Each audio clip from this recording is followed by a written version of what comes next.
Sahabat peradaban kasih ekologis yang terkasih, selamat berjumpa dalam Renungan Harian bersama saya Romo Alois Budi Purnomo PR melalui channel ini. Semoga panjenengan selalu sehat, tetap semangat tanpa sambat, dan selalu bahagia, kebahagiaan yang bersumber dari Tuhan Allah kita. Mari kita awali perjumpaan kita dengan bersatu di dalam doa. Dalam nama Bapa dan Putera dan Roh Kudus. Amin. Allah Bapa sumber kedamaian, Engkau memanggil semua orang hidup dalam kerukunan dan persaudaraan dengan mengamalkan cinta kasih. Perkenankanlah kami membangun persaudaraan sejati dengan pengantaraan Tuhan kami Yesus Kristus, Putra-Mu yang hidup dan berkuasa bersama Dikau dalam persatuan Roh Kudus Allah yang Maha Esa, Tritunggal Maha Kudus sepanjang segala masa. Amin. Dalam nama Bapa dan Putra dan Roh Kudus. Amin. Sahabat peradaban kasih ekologis yang terkasih, mari kita melanjutkan membaca bacaan pertama dari surat pertama Rasul Paulus kepada jemaat di Korintus, bab 3 ayat 18 sampai 23. Saudara-saudara, janganlah ada orang yang menipu dirinya sendiri. Jika di antara kalian ada yang menyangka dirinya berhikmat menurut penilaian dunia ini, hendaknya ia menjadi bodoh untuk menjadi berhikmat, sebab hikmat dunia ini adalah kebodohan bagi Allah. Sebab ada tertulis, Allah menangkap orang berhikmat dalam kecerdikannya sendiri.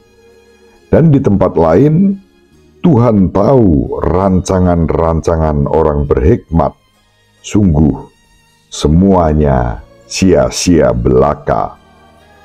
Karena itu janganlah ada orang yang memegahkan dirinya atas manusia, sebab segala sesuatu adalah milikmu, baik Paulus, Apolos, maupun Kefas, baik dunia, hidup, maupun mati, baik waktu sekarang, maupun yang akan datang, semua itu milik kalian, tetapi kalian milik Kristus dan Kristus milik Allah. Demikianlah sabda Tuhan. Syukur kepada Allah. Sahabat peradaban kasih ekologis yang terkasih, kalau kita renungkan apa yang disampaikan oleh Santo Paulus kepada jemaat di Korintus, itu sebetulnya sangat keras, tertuju pada orang-orang yang bebal hati, merasa diri berhikmat, tetapi ukurannya adalah duniawi, bukan ukuran Kristus. Bagaimana kita menempatkan diri dalam ukuran Kristus? Kita bisa belajar dari pengalaman Simon Petrus yang di dalam Injil pada hari ini, Injil Lukas bab 5 ayat 1-11, dipanggil bersama para murid yang lain untuk meninggalkan segala sesuatu dan mengikuti Kristus. Ada orang-orang tertentu mengikuti Kristus untuk mendapatkan sesuatu. Lalu terjadilah yang namanya Co Yesu, menjual Yesus. Bukan Cu Yesu, itu permainan dalam bahasa Mandarin. Cu Yesu itu Tuhan Yesus, tapi Co Yesu itu berarti menjual Yesus. Yesus dijadikan barang dagangan untuk berjualan, mengeruk keuntungan bagi diri sendiri dan kelompoknya. Ini kebodohan, sungguh-sungguh kebodohan. Tidak ada hikmat di mata Allah. Karena orang-orang yang demikian itu hanya akan mencari terus pemuasan dirinya dengan menyerang pihak lain dan kemudian mengeruk keuntungan dari proses yang destruktif dan ofensif. Sahabat peradaban kasih ekologis yang terkasih, Yesus memanggil Simon Petrus.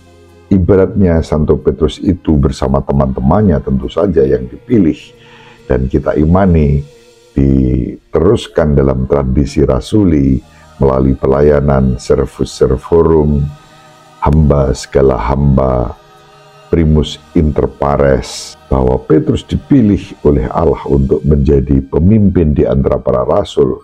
Itu tidak perlu diperdebatkan dengan referensi kutipan-kutipan yang hanya untuk membenarkan argumentasinya, tapi Injil jelas.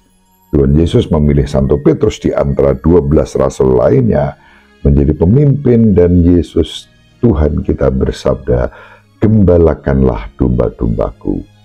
Di atas batu karang ini akan kudirikan gerejaku." Selesai. Nggak perlu debat panjang lebar dengan berbuih-buih. Itu sudah selesai. 2000 tahun Gereja Katolik Roma menghayati dan menghidupi iman yang diletakkan oleh Tuhan kita Yesus Kristus atas dasar Simon Petrus. Kebodohan bagi dunia tentu. Petrus menjadi orang yang bodoh di mata dunia, juga bahkan di mata orang-orang yang mengaku mengenal Kristus, mengimani Kristus, tetapi kemudian merendahkan martabat dan juga wibawa Santo Petrus yang kita hidupi sampai hari ini. Mengapa Santo Petrus disebut menghayati kebodohan dalam hikmat Allah? Karena ia meninggalkan kenyamanan, keamanan, kehidupan pribadi dan keluarganya sebagai nelayan. Dia segera mengikuti Yesus ketika Yesus memanggilnya dan meninggalkan segala-galanya demi mengikuti Kristus. Ibaratnya dia membajak dan menatap ke depan, menolak untuk menoleh ke belakang. Itulah hikmat Allah, dan itulah yang dianggap sebagai kebodohan di mata dunia. Santo Petrus dalam hidupnya berusaha keras untuk mengimani dan mengikuti Yesus meskipun harus jatuh bangun. Kita mengenal bagaimana perjalanan iman Santo Petrus yang jatuh bangun itu. Ia dalam kebersamaan dengan Yesus menolak Yesus ketika Yesus mengarahkan pandangan ke Yerusalem, dalam arti bicara tentang mesianisme yang menderita. Mesias yang menderita itu kebodohan, karena bagi orang-orang Israel pada zamannya Mesias itu pemenang, penguasa politik. Tetapi Tuhan kita Yesus Kristus bicara tentang penderitaan, dan Santo Petrus karena masih dikuasai pikiran lama, mencoba untuk menahan Yesus. Yesus jangan bicara tentang penderitaan. Gak boleh. Itu gak sesuai dengan pandangan tentang Mesias pada zaman itu. Sahabat peradaban kasih ekologis yang terkasih, di kemudian hari Santo Petrus juga jatuh dengan menyangkal Tuhan kita Yesus Kristus sampai 3 kali. Injil mencatat itu, tidak ditipek, tidak dihapus, tetapi tetap dicatat untuk menunjukkan bagaimana pergumulan iman Santo Petrus jatuh bangun dalam kebodohan di mata dunia, tetapi terus terarah dalam hikmat kepada Allah. Sampai pada kebangkitannya, kebangkitan Kristus, Petrus dalam keraguan. Setelah kebangkitan pun Petrus kembali ke habitus lama mencari ikan. Dan para murid mengikuti mereka. Aku ikut kamu.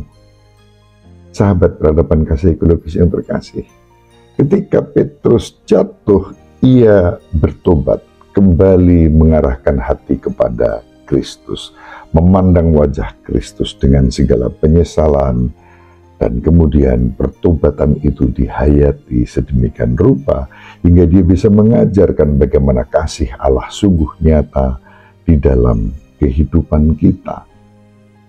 Sahabat peradaban kasih ekologis yang terkasih, Santo Petrus bijak, bukan di mata dunia tetapi di mata Allah. Karena dia rela meninggalkan segala-galanya, mempercayakan dirinya kepada Yesus Kristus Tuhan kita.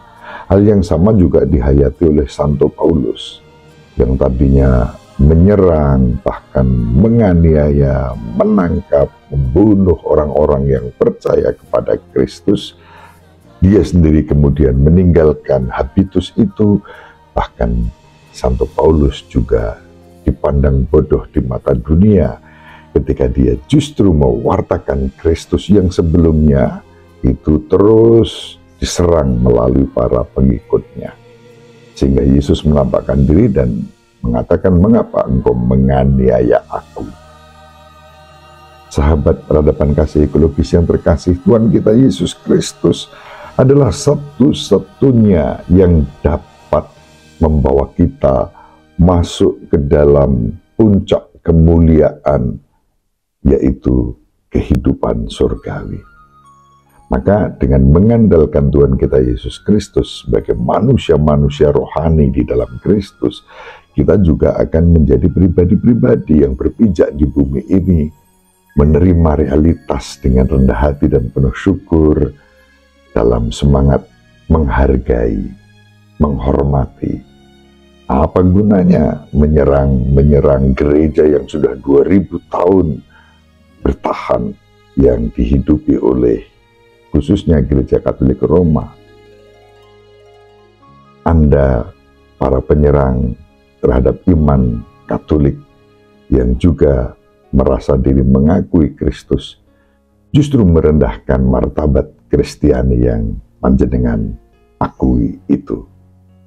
Mari kita menjadi orang-orang yang terus-menerus hadir dalam kerendahan hati dan hikmat, dan itulah yang secara nyata dihayati oleh para pelayan gereja di bawah naungan Gereja Katolik Roma melalui pelayanan Bapa Suci, yang salah satunya penerus tahta suci adalah Paus Fransiskus, yang sekarang ini sedang ada di tanah air Indonesia dalam kunjungan apostolik untuk umat Katolik, tetapi juga dalam kunjungan perdamaian untuk bangsa kita. Semoga bermanfaat. Ibu Maria dan Bapak Yosef selalu mendoakan kita, sahabat peradaban kasih ekologis yang terkasih, dimanapun berada, dibimbing, dilindungi, dan diberkati oleh Allah yang Maha Kuasa, Bapa dan Putra dan Roh Kudus. Amin. Terima kasih, salam sehat, tetap semangat tanpa sambat, selalu bahagia, kebahagiaan yang bersumber dari Tuhan Allah kita. Salve, shalom, salam sejahtera, berkah dalam. Sahabat peradaban kasih yang terkasih, sampai jumpa pada episode berikutnya. Terima kasih atas kebersamaan kita. Salam peradaban kasih ekologis, berkah dalam.